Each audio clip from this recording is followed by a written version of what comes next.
Yo, what's going on? Yo, what's going on? Welcome back to the video. Welcome back to the channel. We about to get real personal with this video here. Um, I want to discuss the Pelicans, and part of me is saying keep it short and sweet, but I don't know if I can do that. Right? So the New Orleans Pelicans. It's been damn. It's been about 4 years now since the New Orleans Pelicans lost Anthony Davis to clutch sports circumstances and gained the number one pick to get Zion Williamson. Now there was certain scenarios. Me and my cousin, we were talking about that we wanted because we knew this was going to be this right here. I wish we would have recorded this. We had a nice conversation about the potential. I forget who was the 1, 2, and 3. It was like somehow the Lakers got into the fucking top picks. Um, But it was a scenario because we knew the Knicks wanted Williamson. There was a scenario. I just wanted them to. You know how teams will give up multiple picks, multiple spots to get to one, like the Panthers just did in football. I think there were maybe 7 or 4, but they gave up multiple years just to get to one to get a guy. Now we don't know who that guy is for the Panthers. In my previous video, you'll see that more than likely they traded years and years worth of picks for a quarterback who is a lesser version of a quarterback looking for a team right now, Bryce Young to Lamar Jackson. But that's for another video. We wanted a scenario. We were praying for a scenario where the Knicks were desperate enough to trade up, and we could just get John Morant and some picks. We wanted John Morant. We knew what John Morant was gonna be. Small college, slimmer guy, and he a dog. We already knew this was we already knew. I'm sure everybody knew. That's why he was a number 2 pick. But we already knew we wanted him on the Pelicans. We knew he shouldn't be in no goddamn Memphis. We wanted him on the Pelicans. We were praying that the Knicks would do this. They didn't do it. So, year 4, this year, Zion hit 100 games played. I believe in total, he may be at like 108 games or 106 or maybe even 10 games played this year in his 4th season. So he's played a little over 100 games in 4 seasons. The Anthony Davis thing, you had no choice.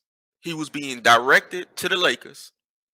His dad went on the radio and said if he went to Boston, he wouldn't play. He would sit out.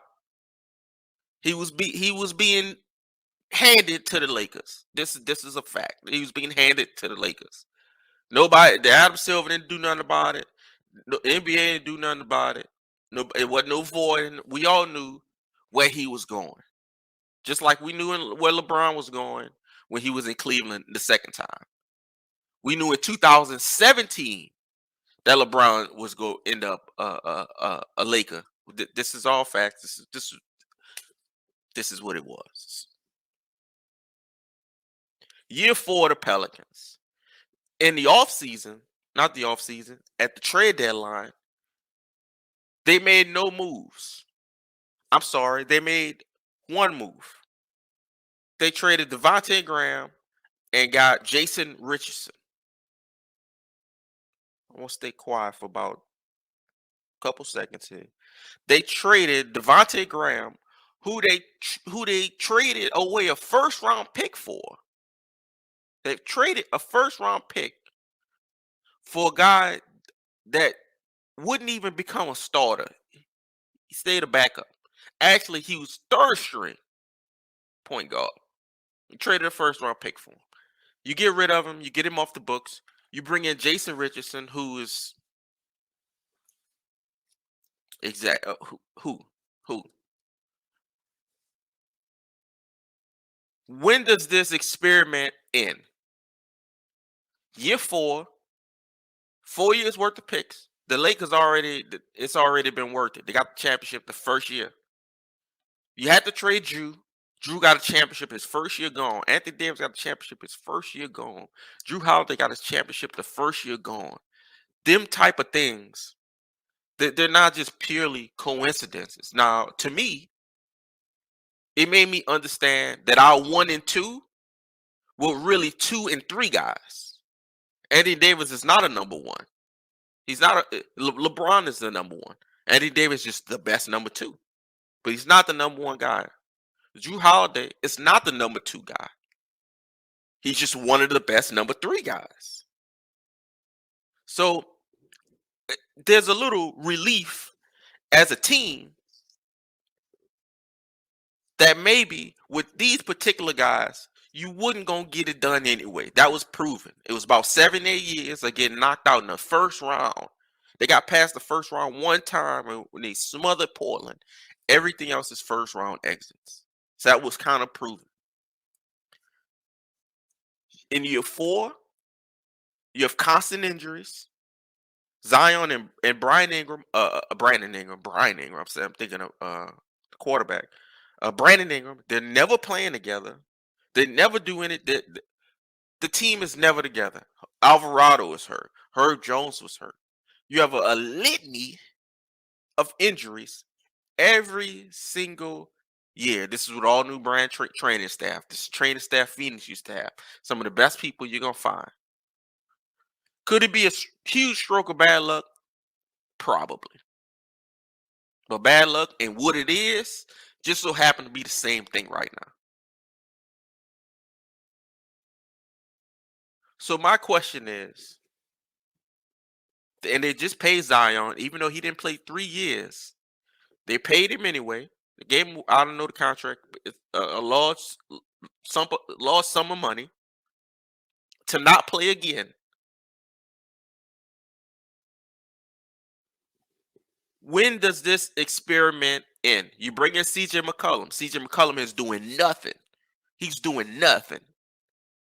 You bring in Jonas Valanciunas. He's doing nothing. You drafted Jackson Hayes at the number 7 spot. The same year you got Zion.